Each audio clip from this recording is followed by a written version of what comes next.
Hi guys, my name is Bobby. Welcome back, and today I'm going to be doing a book haul. Now, my last book haul was in January, and I called it a winter book haul. I have no idea what to call this one because it's maybe the super excessive book haul. That works. I hauled some books in January. There wasn't very many, but I did haul some, and now it is towards the end of March, and I was like, oh, maybe I should film a book haul, like thinking of video ideas. Like, I've gotten a few. Literally looked at my shelves, which I have another shelf now. I don't know if I've mentioned that yet. My husband was really awesome and bought me a shelf, like a big one. Here, I'll like kind of flip it. It looks a mess right now because most of it is right here on the bed next to me so I can haul them. But I'm just going to turn you so you can see my new, here, maybe I'll move it to me so you can see. So yeah, I have like a bookshelf now. I've moved my Buffy Funkos there and all the way down. Down.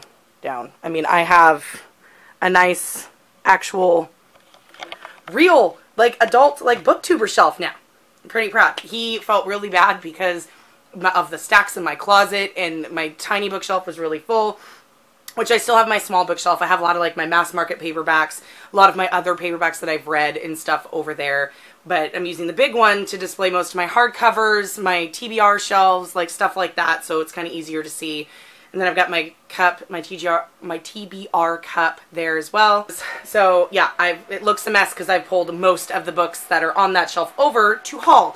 Because as I was looking, I'm like looking, going, okay. I was like, oh, after reading the video, I'm like, I decimated my shelves. Because there's 32, I think. And then I'm going to talk about 4 pre-orders that I have coming throughout the year. One of them's towards the end of the year. The other 3, I believe, are coming. One's in May, one's in April, or 2 in April. Something like that. Can't remember. I know one's in September for sure, one's in May for sure. I can't, and there's at least one in April. I don't remember if the other one's in April, I think. I'll let you know when we get there. Okay, let's get into this book haul. Hopefully I can get through these in a very timely fashion, but it's me. I love to talk, so we'll see. I'm guessing this is probably going to be at least a 20-minute video. Hoping it won't be longer than that, but we'll see.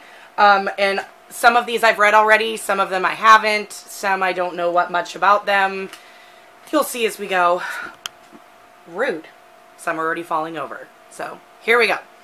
First book is The Nightingale by Kristin Hannah. I've already read and reviewed this book. It was in my January wrap-up, I believe. Loved it. Amazing. 5 stars. But I hadn't hauled it yet, so. Next is The Au Pair by Emma Roos. This is a thriller, and it takes place on the Norfolk coast, and it's about like these kids who, like, their mom their mom killed herself, and something about a nanny. It's a thriller, kind of like the cover, sounded interesting. Next is another Kristin Hannah because, you know, once I read The Nightingale, I wanted to read everything, almost everything she's ever read, and this is one of the ones that I've seen floating around on BookTube quite a bit, and it sounded interesting, and that's Firefly Lane. This I'm planning on buddy reading with Vicky at chapter 32. She doesn't have a copy yet, but we're not buddy reading this until June, I believe, so she's got a couple months until we get there. But she read The Nightingale the month before I did, and so we decided that we would tackle this one together since we both love The Nightingale so much. I have no idea what this one is about. Oh, yeah, it takes place in the Pacific Northwest, which is where I live, and I didn't know, but Kristin Hannah lives in Oregon, which is the state below mine. So a lot of her books take place up here, which is really cool, because it's always fun reading a book where you know what they're talking about and the areas that they're talking about. But it's 2 women and their friendship, so it takes place in the 70s, and then today, one of the women, I think, becomes famous, like becomes a famous actress or something, and the other friend stays home, but they always stayed in touch. Something like that, probably going to be sappy like, you know, The Nightingale was, but this will get read in June. Next is Nosferatu by Joe Hill. I have read half of this book. Back, was it when I first started my channel? No, it was before I started my channel, so it was like last summer sometime. And I really enjoyed it. I think I mean, this is a big chunker of a book. This is almost 700 pages. It's 686 pages. I mean, Joe Hill is Stephen King's son, so of course he's going to write big, chunky books. And I had the hardcover. I checked it out from the library. I read about halfway to, and I was interested, but the story hadn't really picked up yet. So I think I got, you know, my book ADD where I just kind of hop around. I set it down and I picked up other things and I never came back to it.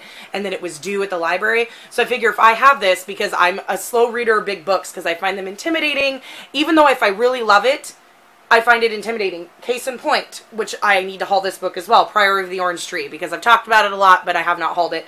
I am 336 pages into this 804-page book. I absolutely am loving the fuck out of this book. It is absolutely amazing.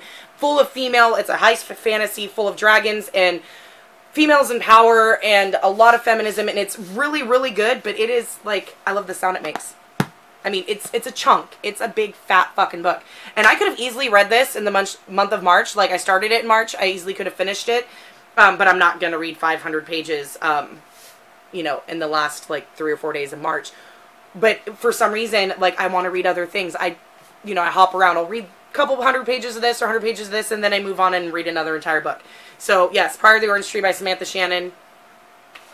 This is the actual cover. I take the dust jacket off. This book haul is already a hot mess. But that's what the cover looks like. It is absolutely gorgeous and shiny and beautiful. But I don't read my hardcovers with the dust jackets on because I don't like to. I don't like to ruin them. So this one is a work in progress. But, like, again, I could have easily finished that book in a month. Like, no problem. But I didn't want it to be... I didn't want to feel bogged down by the book because, like, it's so big and, like, the need to finish. I didn't want to feel like I have to finish this book. So I set it down, and then I'll read a couple other books, and then I'll come back to it and read a couple 100 pages, you know, back and forth. So it takes me a couple months to read. This will probably be the same thing for this one, and I finally pick it back up again. When I do pick it back up, I'm going to start it over because I may be able to skim, like, the first 100 to 200 pages because I do remember what happened, and so I don't need to reread all of it, but maybe just reread the important parts. But I really do enjoy it. Nosferatu is talked about a lot on BookTube. It's one of Joe Hill's most popular ones. He also wrote the book Horns, which has a movie adaptation starring Daniel Radcliffe. But I want to finish this one because it's a vampire story, and it was really, really good. I just never got around to finishing it. Next is The Troop by Nick Cutter. This, I've heard a lot of my other horror booktubers who really love horror have said this is amazing. I haven't heard really other good things about Nick Cutter's other books, but I heard The Troop is one of his best ones. It's a story about these kids, like, I think it's Boy Scouts. Yeah, a scoutmaster. They go out in the Canadian wilderness and for a weekend camping trip, and this guy comes, like, wandering into their camp, and he's all thin and pale and hungry, and I believe it has something to do with, like, hopefully I can get through this. It deals with, like, either, like, alien or, like, creepy, like, slugs or, like, bugs that, like, invade your body kind of thing and make you do crazy shit, I believe. Don't quote me on that, but it's not that big. It's, like, just over 300 pages, and I've heard really good things about it, and that it's a great horror novel. Next is another Kristen Hanna, because, you know, after reading The Nightingale, about 3 Kristen Hannas, and that's Winter Garden, and this one sounds somewhat similar to The Nightingale, but not, like, where it takes place during a wartime, but in a different time period, and this is not nearly as big as The Nightingale, for sure. This is only, like, just under 400 pages, and whereas The Nightingale was, like, 6, almost 6. But this tells the story of 2 sisters. I guess it is World War II. Only it's not World War II France, it's World War II Russia. So it's an epic love story set in World War II Russia. But it also talks a lot about mothers and daughters. So it's these 2 daughters and dealing with their mother. So it takes place in 1941, Leningrad, and then again in the year 2000, where these 2 daughters are sitting, and while their mom is dying, she tells the story of what it was like to live in early 1940s World War II Russia.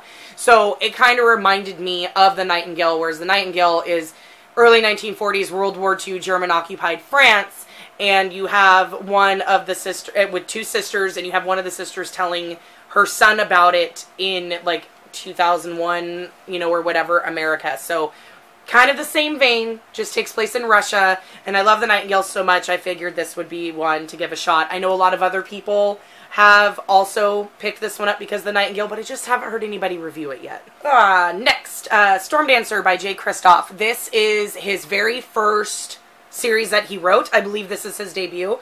I could be wrong. It's either his, like, first or second book. It's not as well... I mean, it's short. It's not as well honed and toned as, like, say, Nevernight or Illuminae. But this is a Japanese, I believe, Japanese-inspired assassin-like, warrior-like something. I don't know much about it. I think it's called the Lotus Wars trilogy. There's 3. This is book 1. Oh, yeah, okay, so first in an epic new fantasy series introducing an unforgettable heroine in a stunningly original dystopian steampunk world with a flavor of feudal Japan. So there you go. It's Jay Kristoff. I eventually will own everything that man has ever written. He could shit on a piece of paper and use a pencil to write his name with it, and I would probably buy it. Not gonna lie. Auto by author, and I haven't read his first series, so I thought I would. Becca from Becca at the Books really loved this one, or the second one. I think she's read the first 2. I don't think she's read the third one yet. She really loved it and enjoyed it. She's also a fan of Nevernight. But she said that she heard somebody had told her there was a little bit of problems with the Japanese representation, but I don't think it is supposed to take place in Japan. It just has a flavor of feudal Japan without, I don't know. I'll see when I read it. I'm excited. It's Jay Kristoff. Next is Kin by Keelan Patrick Burke. This is another horror novel with themes a la Texas Chainsaw Massacre. I've heard mixed reviews about this. Some have really loved it. Some have really hated it. Some have said if you want something like this, read Brother by Anya Alborn, which I also have. It's up there. But I figured I'd get it. Like my husband, yet again, the enabler, has given me just over $200 to spend on books. So that's where most of this haul has come from. And I've heard people talk about it. It's horror. I needed new horror, so I got it. Next is All the Ugly and Wonderful Things by Bryn Greenwood. This is one of my favorite books of all time. It was my favorite book of 2016, I believe. I had read it on ebook, so I have it on my Kindle, but I wanted an actual physical copy because I want to be able to reread it multiple times in physical form, and it is and I want to loan it out to people to read. And it is one of my favorite books of all time. If you want to hear me talk about it more, check out my top 5 books of all time as of right now. Next is Pet Sematary by Stephen King. I have read this book. But not recently. This was the first Stephen King book I ever read at the age of 9. And I would like to reread it because it's been so long since I've read it. So I added it to my kind of tentative TBR, like if I'm in the mood to read. And this is the new hardcover. I think this is the re-release hardcover because with the new movie adaptation coming out. I remember bits and pieces of it from when I read it the first time, but I'd like to be able to reread it again. And it's one of his smaller works. I mean, Stephen King's books are astronomically huge, but this is like only 395 pages, so this is tiny for Stephen King. But, you know, I kind of love this hardcover edition. It's kind of pretty. I like it, so I decided to get it so I have the chance to reread it. Oh, speaking of Stephen King, I also got Salem's Lot. This is one of his earliest works, and I love this paperback. It's one of those really floppy paperbacks, and it's all shiny and pretty, and I love floppy paperbacks like that. And the writing's really small, or huge in this. I mean, it's 650 pages, but look at the font. Like, part of me's like, did I accidentally order, like, the big font edition? But it doesn't say that on here. Salem's Lot, I think, is the second book he ever wrote. Second or third. Something like that. This is a vampire story a la Nosferatu, kind of like. Takes place in a small town. So it's pretty much, I guess the premise is best described as, what if Count Dracula came to small town America? I've heard mixed reviews. Natasha really likes it. It's one of Stephen King's earliest works, and I have always wanted to read it. So I bought it only because if I check it out at the library, like, I couldn't ever renew it when I wouldn't get to it 1 month or whatever, because for some reason people still put holds on his old books. So I decided I'll just buy a copy for myself. And again, my last Stephen King that I bought, like the biggest book, I think this competes with it, which I think it's over there, is The Stand. And this is the complete and uncut edition. Natasha at My Reading Is Odd had said, if you're going to read The Stand, make sure it is the uncut and unedited edition because it is better. I think they cut out like 100 or so pages, and so this has that. This has those pages in there. Very, very, very tiny font. This has illustrations in it as well. I don't know if the original version does. I have no idea if it does or not. I mean, I do like the style of this book. Where was that picture? I just saw an illustration that was kind of cool. I was going to show you like what it looked like. Okay, here's another one. That's a different one. But it has like illustrations like this throughout the book, and the font is really tiny. This is over 1,000 pages for sure. This is also one of his earliest ones. 1,149 pages. Well, that's a little bit longer than Gone with the Wind, and that was the biggest book I ever read. I really do love this. Love the idea of The Stand. It is a dystopian where there's a super flu that takes over the world, and it kills, I think, 92% of the population in the entire world, something like that. And so these people are trying to live in this world, and it's kind of like a good versus evil battle. You have this group of people who are good, and then a group that is evil. It's supposed to be very intricate, very character-driven, and very long. I mean, look at that. It's a chunk. It's over 1,000 pages. I like the floppy paperbacks for books that are this huge. And this is the uncut and complete edition. So this is in my TBR jar. I'm really scared because when I pull it, I know I'm not going to read it in an entire month. It's going to take me a couple. But this is one of the ones that I've always wanted to read. I've heard really good things about it. Next is The Girl Next Door by Jack Ketchum. I've already read this book. This is one I bought for the ability to reread or just to have on my shelf. I read this when I was a teenager. I think it was like 15 or 16. This is a very, very dark, gritty. Jack Ketchum writes a lot. Like, he's a cross between like Stephen King and Richard Lehman. He is very graphic, but he writes about a lot of things that are important. I wonder if it has in the beginning like the name of the case this is based off of. I've read this book. It is absolutely amazing. Before, I'd like to reread it. I'm trying to remember the name of the case. Her name is Gertrude, I think. I can't remember her last name. But it's a big, huge true crime case in the 60s about this woman named Gertrude. I can't remember her last name. But there's these two girls that come under her care because her parents work in like a traveling carnival or something. So they had liked where they were staying at the time. And so these two girls move in with Gertrude and her family, and she takes care of them, but she decides that one of the older girls, she decides she doesn't like, so she tortures the fuck out of her until she dies. And it's like, what makes it so twisted was that she had other boys from the neighborhood and other people from the neighborhood participating in the torture. She carved stuff like horror into her belly, and this girl was like a 14-year-old virgin, like she'd never done anything wrong. But like rape, the boys would rape her, they would burn her, and they didn't really feed her that much. She had to live in her own like waste, and eventually she died from infection of her injuries and dehydration and starvation. And this is a retelling of that case, only with a twist. So part of it is fictional but it's heavily based on fact. And this story is told from the perspective of a boy in the neighborhood who witnessed the abuse and neglect and what happened, and I think at some points participated in it in the very early parts. It's not very long. It's like 300 pages, I think, maybe. Not even. Yeah, just under 300. I remember really liking it, but it is very gory and very graphic, so trigger warnings for rape, torture, neglect of a teenager. But yeah, it was really good when I read it, but it's very gritty and very graphic, so be mindful of that if you decide to pick this up. Next is Grace and Fury by Tracy Barnard, or Banghart, excuse me. I checked this out at the library, read it, loved it, wanted a copy of my own. Can't wait for the sequel in July. Next is book 1 and 2 in a series, and that is Scythe and Thunderhead by Neal Shusterman, excuse me. This pisses me off. There was a sticker that was half on here, and it came off and ruined my cover. I'm not happy about that, but it's not that big a deal. Like, I mean, it is, but it isn't. Scythe I've already read. I read this in ebook form last year, I think. Yeah, last year. Absolutely love Scythe. I wanted a copy of my own.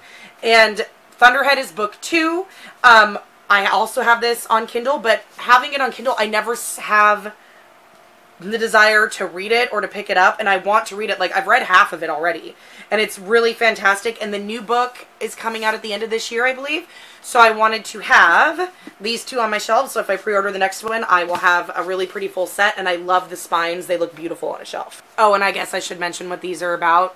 Like, Grace and Fury is about, Grace and Fury is down there, I'm not holding it, but it is about two sisters who live in, like, this dystopian kind of fantasy world where this man, or the king, takes Graces, and the Graces live in the palace and are like his concubines, pretty much. It kind of reminds me, like, Grace and Fury reminds me a lot of Girls in Paper and Fire a little bit, but I've never read Girls in Paper and Fire yet. But same kind of concept. And the Graces are there to please him for his entire life. He always has like 10 or 12. Well, his son, the prince, is, it's his turn to move up and to choose his Graces. So these two sisters, one is trained to be a Grace her entire life. The other one is trained to be her handmaiden and hates the whole concept of the Graces. But when they go up there for the ball and the dance and all that crap, the sister who is meant to be a handmaiden is chosen as a Grace. So the roles are switched. Chaos ensues. Shit happens. I really loved it. Can't wait for the sequel in July. Scythe and Thunderhead are a dystopian that takes place in a utopia world. It's not a dystopian, it's a utopian world where we have conquered death. Death no longer exists. All of our technologies have made it so we live forever. The only problem is that creates overpopulation, so there is the job of a scythe, and a scythe is literally like a Grim Reaper. They dress like Grim Reapers, and they glean people is what they call it, and so they choose people to die permanently. So I mean, like, if you get in a car accident, or like if you fall off a building and like are smashed to smithereens, like there is these machines that come and pick you up and they take you and you get rejuvenated back to normal. If you are a scythe, you cannot die at all unless you choose to glean yourself and kill yourself. And the scythes have different ways of deciding who's going to live or die. Some do.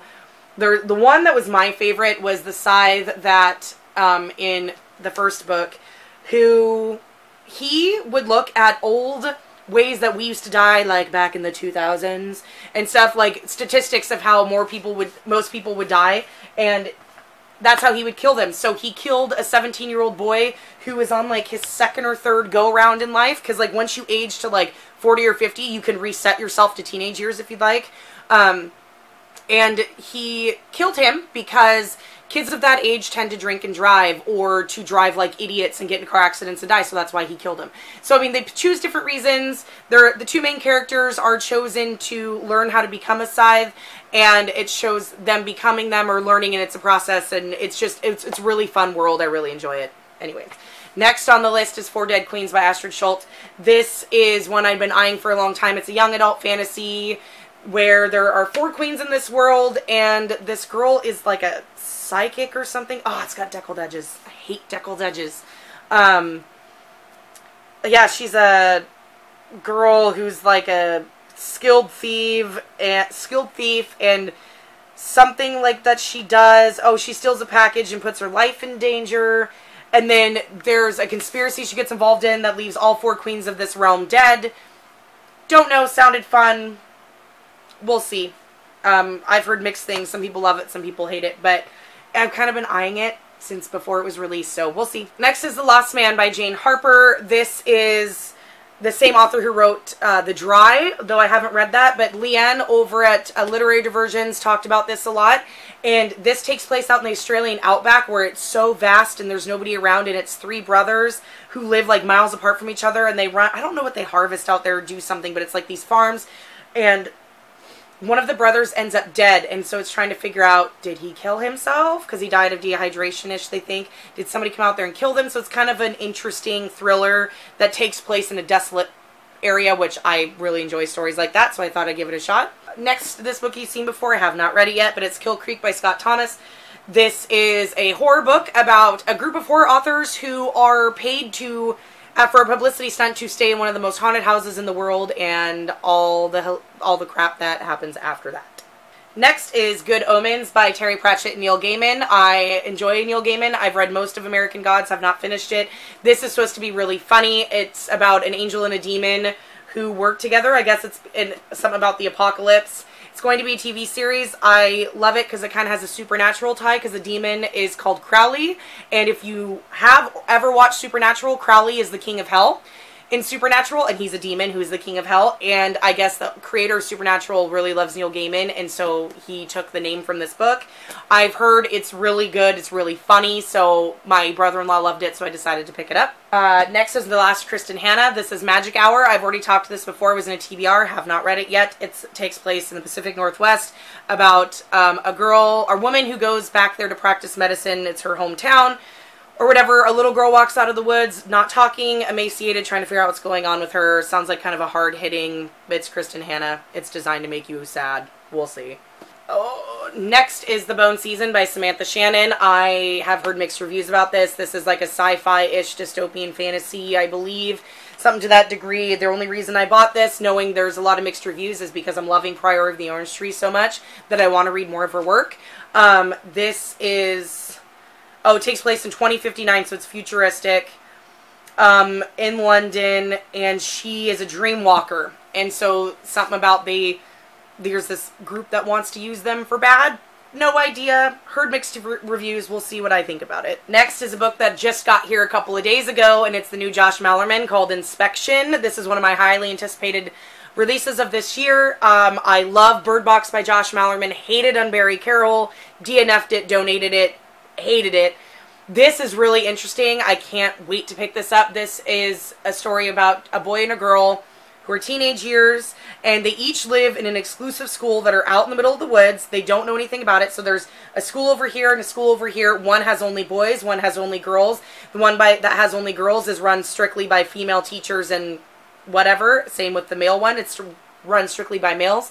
These children have been raised since birth to become geniuses and all that kind of stuff. They are not given names. Their names are letters of the alphabet. And one day, like, I think it's K and J. Yes, J is the boy and K is a girl. So they're very far away from the rest of the world. Yeah, there's 26 students, one for each name of the alphabet. The J, who's the boy, like, that's the only family they've ever had. The teachers and the students that they go to school with, they call the leader of the school their father. K calls the mother, the leader of their school. But J and K each get curious in their own schools to see what's out there beyond their school in the middle of this forest, and they run into each other. J has never seen a girl ever in his life. K has never seen a boy ever in her life. So it kind of goes from there, I guess. We'll see. I'm really interested to see how it goes. Bird Box was fantastic. Hated Unbury Carol. Josh Malerman is known for doing kind of weird things, like making his stories interesting. So we'll see how this goes. Next, I've got, I think these are all my book of the months. Yeah, next are all my book of the month picks for February and January, I believe. Yes, I believe they're all from February and January. Oh, wait, that reminds me. I should probably grab these over here as well. A moment. Okay, so before we get into the book of the months, because I have a couple, there's two other ones that are not book of the months that are books that I need to haul. Oh, wait, there's another one. Give me a sec. Okay, the first two completes my trilogy. I've got Gemina and Obsidio to complete the Illuminae files. What really sucks is that I couldn't find Illuminae in hardcover, so I have it in paperback, the original one I bought. I checked out Gemina for the library and read it, loved it, so I bought it to put it on my shelf. And then, since my library does not have Obsidio, and I hate reading it ebook way, I bought my own copy of Obsidio. The only thing that pissed me off about Obsidio, okay, and I bought this from Amazon, and I read it this month. When you take off, okay, so it's really cool when you take off the outer cover, right? But when I went to open it, where is it? Look at this. And it came that way. I was so pissed. I never break my hardcover spines ever. I mean, I am one of those ones, you can see like how it's broken on the bottom. I've never broken a hardcover spine ever. I was so pissed when it came that way. I do break paperback spines, like I do crack those spines because I really don't care, and paperbacks are meant to be read, and I'm not going to read a paperback like this. It's just no. Like, I'm going to open it up. I want to be able to see it, and it's mine, so that's what I do. But yeah, I've read Obsidio this month. You'll see it in, I think by the time this video goes up, you will have, no, I don't know, maybe you will see my wrap-up. Not sure yet. This is in my wrap-up for the month of March. I've read it in the month of March. Gemina is just a haul. I've already read it. Last book that I have to haul that is not a book of the month is Daisy Jones and the Six by Taylor Jenkins Reid. This book is amazing. I read it in the month of March. If you want to hear more of my thoughts, check out my March wrap-up, which I think, no, because I don't know if it'll be out. Like, but this quick little tiny synopsis.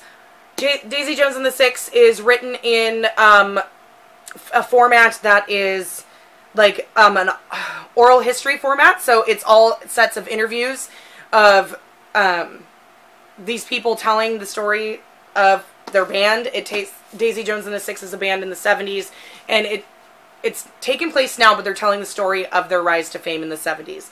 If you really love Fleetwood Mac, you'll love this book. she was very heavily influenced by the band Fleetwood Mac, and you can tell, and this story is amazing and heartbreaking and super, super, super good. I highly recommend it. I hear that the audiobook is amazing. It's a full cast, and I've only heard amazingly good things about the audiobook, so check that out if you want.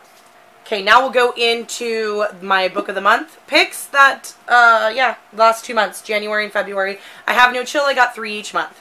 I read The Other Woman by Sandy Jones, read this in the month of March.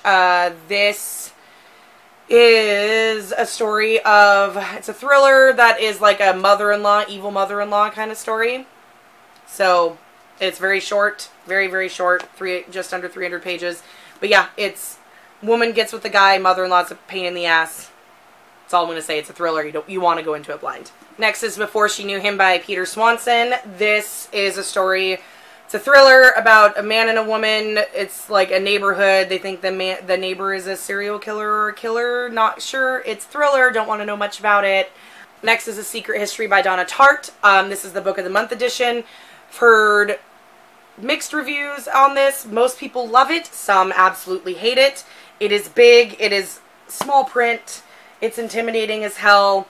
It's about this group of students that are in this elite Greek class, I think, at this college. One of them dies. It's a story of how they got to that point. We'll see. Next is A Woman Is No Man by Etaf Rum. This is a story, I think it's an Own Voices story about a Palestinian, I believe it's Palestinian. I want to make sure I'm correct. Where is it? Yes. Duh. Palestinian women. It's like 3 generations of Palestinian women and how they deal with their culture and living in America and how our culture is different than their culture and how they deal with all of that. Second to last one, The Age of Light by Whitney Scherer. This is a historical fiction that is about a woman who was the muse for a famous photographer. It tells the story of Vogue model turned renowned photographer Lee Miller and her search to forge a new identity as an artist after life spent as a muse. So it takes place in the 20s, I believe. We'll see. I've heard it's kind of slow. I haven't heard much people talk about it, but it just sounded kind of interesting, and I'm trying to branch out a bit.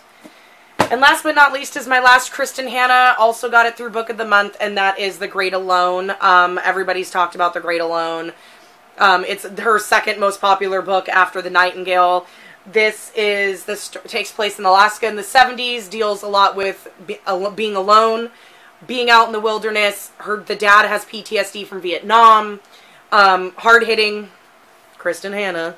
Okay, so the last 4 books I want to talk about are the 4 books I have on pre-order, so I don't forget to mention them in a future haul. So the first one will be arriving on my doorstep on April 2nd. I will insert pictures. And that is Wicked Saints by Emily A. Duncan. This is a fantasy. I think it's the first in a new series.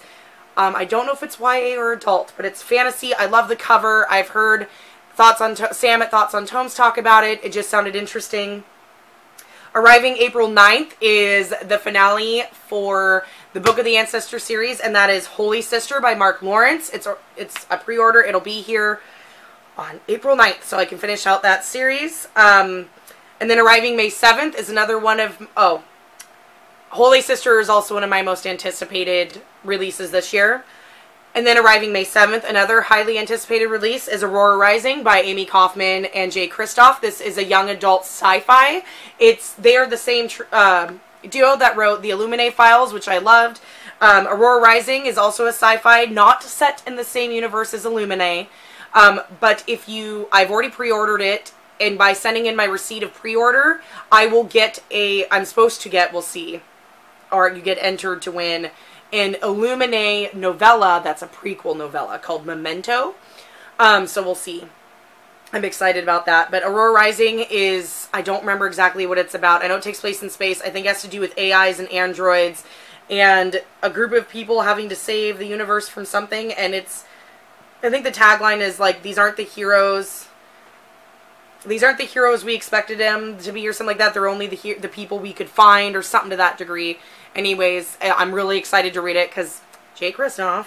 And then the last one that is arriving September 3rd, which I've talked about ad nauseum, is Dark Dawn by Jay Kristoff. And that won't get here until September because he likes to make us wait for things. But I've talked ad nauseum about that. It's final in the Nevernight Chronicles. Okay, guys, that is it. That is my extremely excessively long, like 30-something book haul, because, you know, my husband enables my book buying behavior. Hopefully that'll be enough for now. I added so many more books to my TBR jar. Please let me know down below in the comments if you have read any of these books, what you thought. What should I prioritize? Is there anything like you would want me to read right away that either sounds really good or one that you've read that you enjoyed? Please let me know down below. I love to interact with you guys in the comments. Like and subscribe, all the good stuff. See you in the next one. Bye.